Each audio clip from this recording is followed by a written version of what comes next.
इस एपिसोड की शुरुआत पिछले एपिसोड के लास्ट से ही होती है। यहाँ पर वार्डर लियो ने वांगलिंग से उसका वाटर छीन लिया था। साथ ही साथ वो वांगलिंग से कहने लगता है, तुमने हैंग्री सेक्ट में आकर यहाँ के ट्रेजर को चुराने की कोशिश की। तुम्हें मालूम होना चाहिए कि जब तक तुम हैंग्री सेक्ट में हो, यहाँ पर मौजूद हर एक चीज तुम्हारा नहीं बल्कि हमारा है। इसलिए अगर तुम्हें दोबारा कोई ऐसी कीमती ट्रेजर मिले तो तुम मुझे दे देना। यहाँ पर वांगलिंग को काफी ज्यादा गुस्सा आ रहा था, अगर वो वार्डर लियो को कुछ भी नहीं कहता। सब देखकर सितुनान को भी काफी ज्यादा गुस्सा आ रहा था। वो वांगलिंग से कहता है कि खड़े हो और उस पर हमला करो, तुम आखिर लड़ते क्यों नहीं। जिस पर वांगलिंग कहता है, नहीं, अभी मैं इसका नाम अपने माइंड पर याद रखूंगा, एक दिन मैं इमोर्टल बनकर इसका बदला जरूर लूंगा। जिस पर सितुनान भड़कते हुए कहता है, मैं इतनी देर तक इंतजार नहीं कर सकता, आज से तुम मेरे डिसाइबल हो, मैं तुम्हें जल्द से जल्द स्ट्रॉन्ग बनाऊंगा, तुम्हें अपना बदला लेना ही होगा। सितुनान की गुस्से में कही हुई ये बातें सुनकर तो वांगलिंग थोड़ा सा मुस्कुरा देता है। इस पर सितुनान उससे पूछने लगता है, अब तुम्हें क्या हो गया, तुम मुस्कुरा क्यों रहे हो। जिस पर वांगलिंग कहता है कि नहीं, कुछ नहीं, मुझे लगा था कि आप मुझे कभी भी नहीं सिखाओगे। सितुनान भी थोड़ा सा मुंह बनाते हुए कहता है, मैं कोई सिखाना विखाना नहीं चाहता, मगर ये एंशिएंट पल्प की गलती है, उसने ही तुम्हें चूज कर लिया, अब मेरी मजबूरी बन चुकी है। मास्टर सितुनान उससे कहता है, पर सबसे पहले हम तुम्हारे स्पिरिचुअल रूट को ठीक करेंगे, इसके लिए तुम्हें बहुत सारी स्पिरिचुअल एनर्जी की जरूरत पड़ेगी, इसलिए तुम्हें जितना ज्यादा हो सके उतने ओट्स को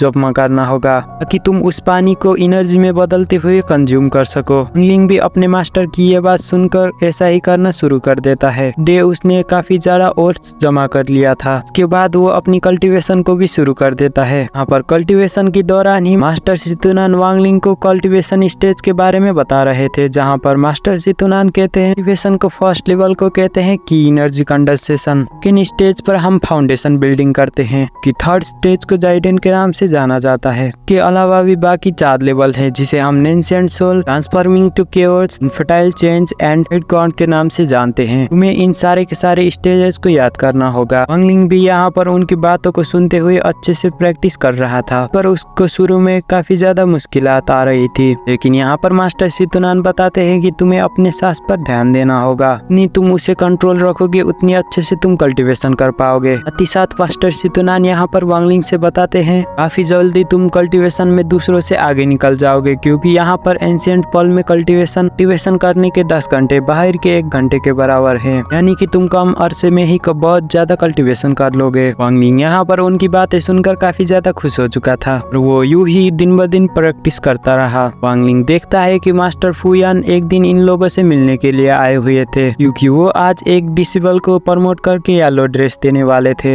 यानी आज के दिन यहाँ पर कोई न कोई डिसेबल रजिस्टर्ड डिसेबल से प्रमोट होकर इनर डिसेबल बनने वाला था। के लिए सब लोग ही काफी ज्यादा एक्साइटेड थे। लेकिन हम देखते हैं कि वांगलिंग तो यहाँ पर काफी ज्यादा शांति के साथ खड़ा था, इसलिए एल्डर फुयान भी उसे ही चूज कर लेते हैं। वो वांगलिंग से कहते हैं कि मैंने देखा तुम काफी ज्यादा मेहनत कर रहे हो। साथ ही एल्डर फुयान यहाँ पर ट्रेडिशन के हिसाब अपने पास से एलिक्सर निकालकर वांगलिंग को पकड़ा देते हैं, जिसे वांगलिंग को खाना होगा। इस एलिक्सर को खाने के साथ ही वांगलिंग प्रमोट होकर येलो सूट में चला जाएगा और ट्रेडिशन कंप्लीट हो जाएगा। वांगलिंग भी बिल्कुल ऐसा ही करता है। इसकी वजह से वार्डर जैंग को तो काफी ज्यादा खुशी हो रही थी, मगर वहाँ पर मौजूद बाकी डिसाइबल इस बात से खुश नहीं थे, क्योंकि वो लोग यही बात कर रहे थे कि हमने भी बहुत ज्यादा मेहनत की, हम लोगों को आखिर ये मौका क्यों नहीं मिला। वांगलिंग उन लोगों की बातों पर ध्यान न देते हुए अपने येलो सूट को पहनने के बाद भी अपनी कल्टीवेशन प्रैक्टिस उसी मेहनत के साथ कर रहा था।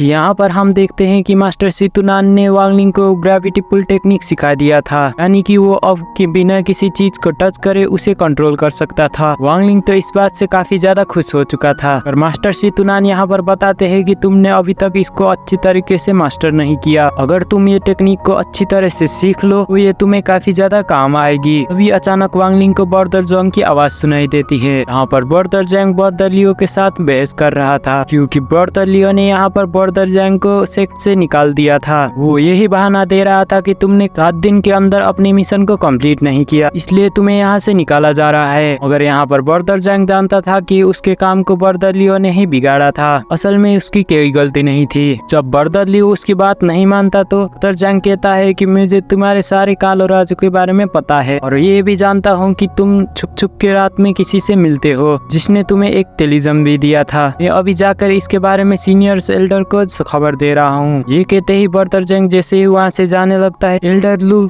पीछे से उस पर हमला कर देता है, की वजह से बर्दर जंग थोड़ा सा जख्मी हो गया था। साथ ही साथ बर्दर लियो कह रहा था कि मैं यहाँ से तुम्हें जिंदा ही नहीं जाने दूंगा, फिर तुम आखिर मेरे राज किसको बताओगे। ये कहते ही दोबारा से वो बर्दर लैंग पर हमला करने वाला था। तभी अचानक वांगलिंग यहाँ पर बीच में आ जाता है। इसने अपनी ग्रेविटी पुल टेक्निक से कुछ रॉक को सामने लेते हुए उसके अटैक को भी ब्लॉक कर दिया था। साथ ही वो बर्दर लियो से कहता है कि अरे ये गुंडागर्दी बहुत हो गई, अब मैं तुम्हें किसी को भी चोट पहुंचाने नहीं दूंगा। जो देखकर बर्दर लियो गुस्सा होते हुए कहता है, तुमने एक मामूली सी टेक्निक क्या सीख ली, तुम्हें लगता है तुम मुझे हरा पाओगे। ये कहने के साथ ही यहाँ पर इन दोनों के बीच में जबरदस्त फाइट शुरू हो चुकी थी। यहाँ पर वांगलिंग बर्दर लियो का बराबरी से मुकाबला कर रहा था। इवन हम यहाँ पर देख पाते हैं कि बर्दर लियो के ऊपर वांगलिंग ने डोमिनेट भी करना शुरू कर दिया था। वांगलिंग ने सब एनर्जी को एक जगह पर पॉइंट करते हुए काफी ज्यादा खतरनाक अटैक चल दिया था। साथ ही वांगलिंग यहाँ पर कहने लगता है कि ये उसके लिए जो तुमने मेरे साथ में किया था। बर्दर लियो यहाँ पर उस अटैक को रोकने की पूरी कोशिश करता है, तभी अचानक उसके पीठ पीछे कोई खंजर गोप देता है, जो कि और कोई नहीं यहाँ पर बर्दर जैंग है, जिसने यहाँ पर बर्दर लियो की जान ले ली थी। वांगलिंग यहाँ पर अपने सामने बर्दर लियो की लाश देखकर काफी ज्यादा हैरान हो चुका था। साथ ही यहाँ पर वांगलिंग बर्दर लियो को उठाते हुए कहता है, कोई बात नहीं, तुम यहाँ से अब निकल जाओ, इससे पहले कि किसी को तुम्हारे ऊपर शक हो जाए। मैं यहाँ पर सब कुछ संभाल लूंगा। बर्दर जैंग भी यहाँ पर उसकी बातें सुनने के बाद वहाँ से जाते हुए वांगलिंग से कहता है, तुम भी अपना ख्याल रखना।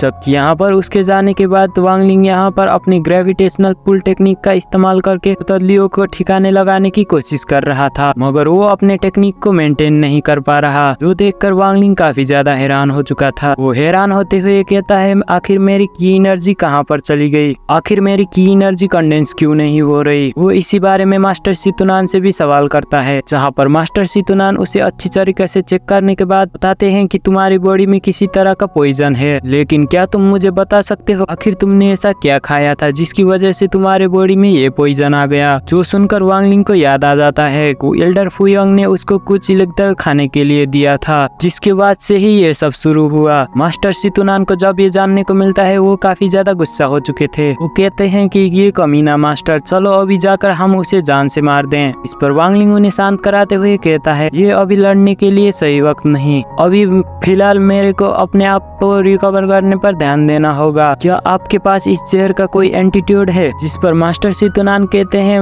मेरे पास इस जहर का कोई भी एंटीट्यूड नहीं, मगर तुमने ये बात तो सुनी ही होगी, जहर को जहर ही काट सकता है, इसीलिए तुम्हें एक पावरफुल जहर का इस्तेमाल करना होगा, जिसकी मदद से तुम इसे डिटॉक्सिफाई कर सकते हो। लेकिन इस प्रोसेस में तुम्हें काफी ज्यादा तकलीफ होगी। अगर तुमने ऐसा नहीं किया तो तुम कभी भी अपना की एनर्जी टंग कंडेंस नहीं कर पाओगे, ना तो तुम कभी कल्टीवेशन और ब्रेक थ्रू कर पाओगे। यहाँ इसके बाद हमें कुछ दिनों बाद का सीन दिखाया जाता है, जहाँ हमें जानने को मिला कि हेंग्यू सेक्ट और दाओ सेक्ट के दरमियान एक एक्सचेंज कंपटीशन होने वाला था। इसीलिए दाओ सेक्ट के लोग यहाँ पर अपने पॉइजन सेंटिफिट पर हेंग्यू सेक्ट पर आ चुके, जिस पॉइजन सेंटिफिट को देखकर वहाँ पर मौजूद सारे लोग हैरान हो चुके थे। वो लोग आपस में बातें करते हुए कहते हैं, ये 20-300 साल पुराना है, जिसका एक बूंद जहर भी किसी को मारने के लिए काफी होगा। वांगलिंग तो ये सब सुनकर काफी ज्यादा खुश हो चुका था। वो अपने मन में कहता है कि मुझे भी इसी चीज की इंतजार थी। साथ ही हम यहाँ पर दाओ सेक्ट के लोगों को देखते हैं, जिनमें एक खूबसूरत लड़की भी थी, जिसके पास चामिक फेक था, यानी कि जो भी इंसान उसके पास में आ जाए उसे वो अपने प्यार की इल्यूजन में फंसा सकती थी। वहाँ पर मौजूद सारे डिसेबल उसके चामिक फेक में फंस चुके थे। पूरन हेंग्यू सेक्ट के मास्टर को ही यहाँ पर अपने डिसेबल को छुड़ाना पड़ता है। वो लड़की यहाँ सभी डिसेबल के जाग जाने के बाद वांगलिंग की तरफ देखकर हैरान होते हुए सोचती है, आखिर ये की कंडेंसेशन के लेवल 1 का वॉरियर मेरे चार्म इफेक्ट में फंसा क्यों नहीं। ये तो काफी ज्यादा अजीब बात है। जबकि साथ ही यहाँ पर हम दाओ सेक्ट के एल्डर्स को भी देखते हैं, क्योंकि यहाँ हेंग्यू सेक्ट के डिसेबल को बेइज्जत कर रहे थे। वो कहते हैं कि तुम सब लोग तो काफी ज्यादा कमजोर हो, खुद को एक मामूली सा इल्यूजन से भी नहीं निकाल सकते, मैं तुम्हारी मास्टर की जरूरत पड़ गई। वो लोग इसी तरह की बातें कर ही रहे थे कि अचानक हेंग्यू सेक्ट का हेड वहाँ पर आ जाता है, जो कि दाओ सेक्ट के लोगों से कहता है, तुम लोगों ने काफी ज्यादा सफर किया होगा, तो क्यों ना तुम लोग थोड़ा सा आराम कर लो। जिस पर दाओ सेक्ट के एल्डर भी एग्री हो चुके थे। यहाँ पर बाकी मास्टर उसे डेसिबल्स की जिम्मेवारी वांगजोंग को दे दी थी। ये वांगलिंग का कर्जन था। वो वैसे भी वांगलिंग को पसंद नहीं करता था, उसे पता था कि ये सेंटीफिड काफी ज्यादा खतरनाक है, इसलिए उसने वांगलिंग से कहा कि इस सेंटीफिड को खाना खिलाने की जिम्मेवारी तुम्हारी होगी, बाकी लोगों को मैं संभाल लूंगा। वांगलिंग तो ये बात सुनकर और भी ज्यादा खुश हो चुका था, क्योंकि इससे अच्छी बात तो हो ही नहीं सकती थी। इसके बाद हमें रात का सीन दिखाया जाता है। हाँ, वांगलिंग ने एक हिरन के अंदर काफी सारे स्लीपिंग पिल्स ऐड कर दिया था ताकि वो पॉइजन सेंटीफिड को सुला सके, और यहाँ पर बिल्कुल ऐसा ही हुआ। जहाँ उस सेंटीफिड के सोने के बाद हम देखते हैं यहाँ पर वांगलिंग ने फौरन से उसकी बॉडी से पॉइजन निकालना शुरू कर दिया। ये काम पूरा होने के बाद वांगलिंग काफी ज्यादा खुश हो चुका था। यहाँ पर वांगलिंग उस पॉइजन को उठाते हुए मन में कहता है, ये तो काफी ज्यादा आसान रहा, मैं तो वैसे ही परेशान हो रहा था। तभी अचानक वो सेंटीफिड दोबारा से होश में आ गया, जो कि होश में आने के साथ ही वांगलिंग पर हमला कर देता है। वांगलिंग भी उससे खुद को बचाने की कोशिश कर रहा था। साथ ही साथ वो अपने मन में कहता है, इसमें इसका पॉइजन तो काफी ज्यादा खतरनाक होगा, क्योंकि इतनी ज्यादा नींद की दवाई के बावजूद भी ये इतनी जल्दी होश में आ गया। क्या वांगलिंग अपने आप को उस सेंटीफिड से बचा पाएगा? ये तो हमें अगले एपिसोड में देखने को मिलेगा।